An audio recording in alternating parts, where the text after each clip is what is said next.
Hello everyone, this is Apostle God from Women coming to you live this morning, and I would like to continue with our edition about personalities. Personalities or temperaments. So in this teaching, I've been sharing with you that there are four kinds of personalities. There are four kinds of personalities, and many people have questions whether these personalities can be changed, and we'll be seeing those personalities. Personality or sometimes temperament determine how you think, how you do things. And the reason why I'm coming this morning with this teaching is because this teaching will help you be able to know who you are and also know other people's personality, but it will also help you to know how to relate with other personalities, but also to borrow from the strength of other personalities that you can modify your personalities. We'll dig deeper into this issue because it is very important to know personalities. It is very, very, very important because today I would like to share the outline of those personalities, but it's very important. Why is it very important? Because you cannot help people, you cannot help a person until you know his personality, because you know how that person is behaving. For example, with such knowledge that I will share with you, then you'll be able to identify the personality of a person, and then you'll be able to know how to go about helping them in a proper manner, because you will have put their shoes on. So without knowing people's personality, then you may not know the right approach, how you should approach them. So you realize that there are different methods that are used in each of the four temperaments or personalities and how you reach them. Praise the name of the Lord. For example, if you are reaching out to an extrovert, a sanguine person, a sanguine personality, you'll have a different method of recovery than with the choleric. Praise the name of the Lord. So until you know this personality, and I will show you that personality is as ancient as the Bible. Praise the name of the Lord. Because somebody may say, oh, what is teaching, it has nothing to do with biblical, but I'll also come into that area in relation to the Bible, and then you'll be able to know that these temperaments are really very important. Of course, in the first segment, I shared with you about the temperaments and personalities, and I showed you that what our temperaments or personality determine who we are, what we are, the way we do things, and why we do certain things. It's based on that temperament. And we also saw that the temperaments determine our physical being. That is the way we hold ourselves or conduct ourselves. Those temperaments or personality, they determine our emotional makeup. Emotional makeup, I mean the way we express ourselves, but also they help us know our mental resources. That means the way we look at things. So we saw those four different types of personality or temperaments. And the first one was sanguine, the second was the choleric, the third one was melancholy, and then melancholic, and the fourth one was phlegmatic.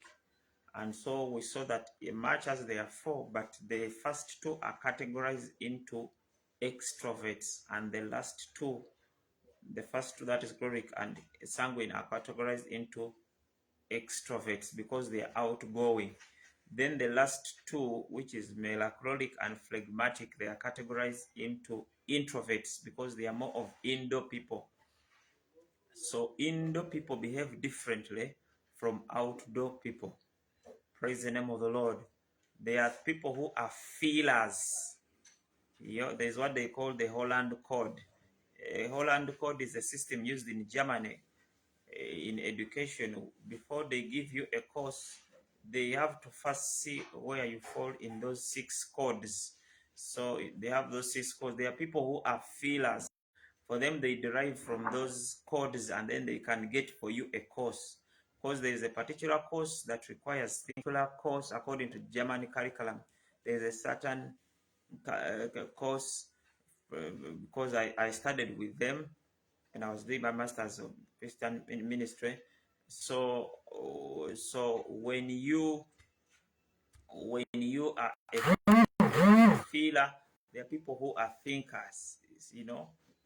Of course, I think with time it will also come here, but that's how they try to identify what God has put in the person. So you realize that extroverts are more of feelers, and phlegmatic, they are more of also, melancholic are more of thinkers, and sanguines are more of feelers. So those ones have something to help us understand what a person has been destined to do on earth, and it can settle a lot of chaos and problems. Praise the name of the Lord. So let me give the outline, the general outline in this teaching, and I think with time I'll be able to go. Of course, last time I gave you an exercise how to identify which personality you are. If you didn't listen, go to the first video, and then I'll come later. Of course, in that video you'll be able to know which personality, such that when you watch this second one, then you will know where you fall. Then you will know your strength, you know your weakness, and how you can, by the Holy Spirit, modify or change your temperament. It is very possible. With God, all things are possible. So let me talk about sanguines. Sanguines are in the category of extroverts, outgoing people. Sanguines are people that are molded by the environment. The environment of that time determines how they think, how they talk, you know, how they behave. That's a sanguine personality or a sanguine temperament. I'm trying to look for a simpler words from personality and temperament. I'm still finding. I'll get that. And for those of you who don't understand, you get to know, because these are words that are used by these whites, and so it confuses you and you cannot get. But I'll try to in another segment to simplify. But these are people who are molded by environment. In simple terms, for example, sanguines are people that are emotional. Number two, they are enjoyable. They are good to stay around. Number three, they are restless. They don't rest. Number four, they are egotistical. Number five, they are compassionate. Number six, they are impulsive. Those are qualities. Number seven, they are good communicators. They can be good communicators. Number six, they live in the present. They don't think about tomorrow. That is number 8. I think this is 9. They exaggerate. They are good at exaggeration. That's why they can be good marketeers.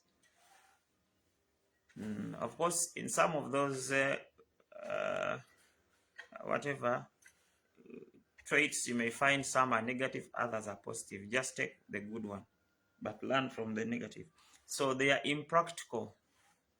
They are also optimistic. They are outgoing or out extroverts. They are very talkative. They are also friendly people. All sanguines are friendly people. They are weak-willed. That is one of their weaknesses. They are weak-willed. They don't choose. Weak at choosing. They are also outgoing. They have a difficulty to concentrate. They are difficult to keep appointments. They are easily discouraged. And they are the most undisciplined. So those are the traits. And then we can go to the next one, which is a chloric personality. Number one, they are very insensitive. These are people that are not insensitive, which is different from being sensitive. They are insensitive. They don't sense easily the needs of others. Number 2, they are practical. That one is a good trait. They are self-sufficient. They don't need anybody. They will tell you they don't need anybody. I think 4, they are outgoing. They are choleric, are also strong-willed. Choleric are more of leadership skill people. The other ones are more of marketeers, sellers, receptionists. Choleric, they are very strong-willed. They have leadership qualities, unsympathetic, they are optimistic, they are aggressive, they are activist, they are goal-oriented, they are self-confident, they don't need somebody to encourage them. They are domineering, they know how to dominate. They are determined. They are also sarcastic. They are also hot-tempered. They are insensitive and decisive. So those are now the 2 categories who are extroverts. The sanguines who are molded by environment, and then the choleric who are more of leaders. Let us go to the 3rd one. The 3rd kind are called melacholeric. Melacholeric, these are more of manufacturers and thinkers. So they have deep feelings. They can think, that's why they have the creative power to create things. They are very critical. Sometimes it works against them. They are faithful friend. If a melancholic is your friend, just know he's going to be a friend forever, which is different from sanguines. Sanguines do not stay long with friends. I didn't want to come in with that, but let me bring it out. Sanguines easily make friends, but they don't know how to retain them. Melancholic don't make friends quickly, but when they become your friends, they become your friend forever. So that is a strength. They are faithful friend. The other weakness, they are self-centered. But they are creative. They are easily offended. A melancholic person can easily be offended. They are introvert. They likes behind scenes. They like working behind scenes, not at the forefront, which is different from sanguines. They want to go where the fire is. They are sensitive. They are indecisive. They are suspicious. They are idealistic. They are moody. They are self-sacrificing. Sometimes this self-sacrificing is very dangerous. It is very good, but sometimes people take advantage of melancholics because of their being faithful. If they are in ministry, they are very faithful. So if they meet a manipulator, he can manipulate them. He can take advantage of that because they have that self-sacrifice. They can sacrifice for the ministry. Praise the name of the Lord. Praise the name of the Lord. By the way, I had that trait. But I had to balance myself because it has a weakness. You can easily be manipulated. You get the point? They are also perfectionists. He wants to find something the way he left it. They have a resentment. They are pessimistic, looks inward, and they are good at internalizing. Then the last category is the phlegmatic. Phlegmatic are quiet people. They are not aggressive people. They are calm and cool. They are indecisive. They are selfish. They are more hesitant in life. They are efficient. Teasers. They are pessimistic. They are slow and lazy. That is a weakness. But they are dependable. They have orderly habits. They are stubborn. They are easygoing. They are introvert. They are inward. They are spectators. They watch things go on. In fact, they are like consumers. They work well under pressure. If you have a person who is a phlegmatic, put him under someone who is a choleric. They can work under pressure. When there is no pressure, they don't work. They are witty and humorous. So each of us should be able to identify our temperament or personality because I gave you that test. Ask yourself some questions. Are you compliant or weak-willed, enjoyable or introverted, or not aggressive or strong-willed? It is important to know this because it helps you how to help yourself, but also to help others. And I think I will not go deep into those for today. I've been giving you an outline of those personalities. There are 4 personalities. Sanguines are more of outgoing people. Let me say they are good sellers. Let me start from melancholic. Melancholic are those, someone said melancholic are those who manufacture things because they are thinkers, they are creative, they are goal oriented, they concentrate, they are critical, uh, when they want something the way it was done, So melancholic are more of manufacturers. After they have manufactured, then the chloric are organizers, they are leaders.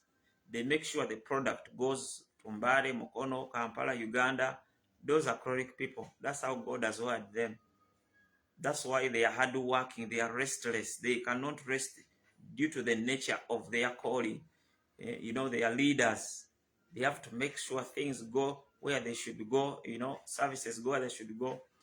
Then that is the second temperament or personality. Then comes in the third one. Third one, these are now the sanguines market.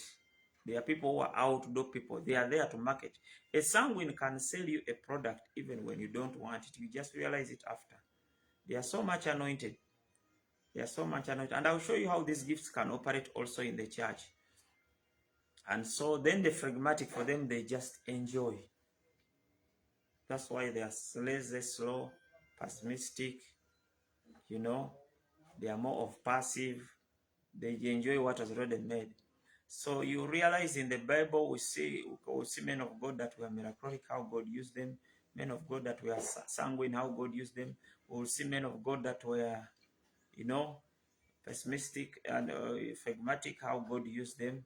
So these personalities need to be understood in order for you to know how to work with people and how to see them through their eyes. Praise the name of the Lord. So with those personalities mentioned, then you can know miracles are good intercessors because they are thinkers, they feel, they internalize like Moses. And then sanguines can be good evangelists because the evangelist is the one who takes the product of Jesus such that people can buy it. So miracles can also be good teachers and trainers, among others. Wow, it has been such a wonderful day having you listening to these temperaments and personalities. This is how you are. Basically, this has been just an outline. We'll bring in more such that you may be able to know, and it will help you. And of course, I will show you the benefit of understanding this and the outcome. God bless you. See you again the next segment in Jesus' name.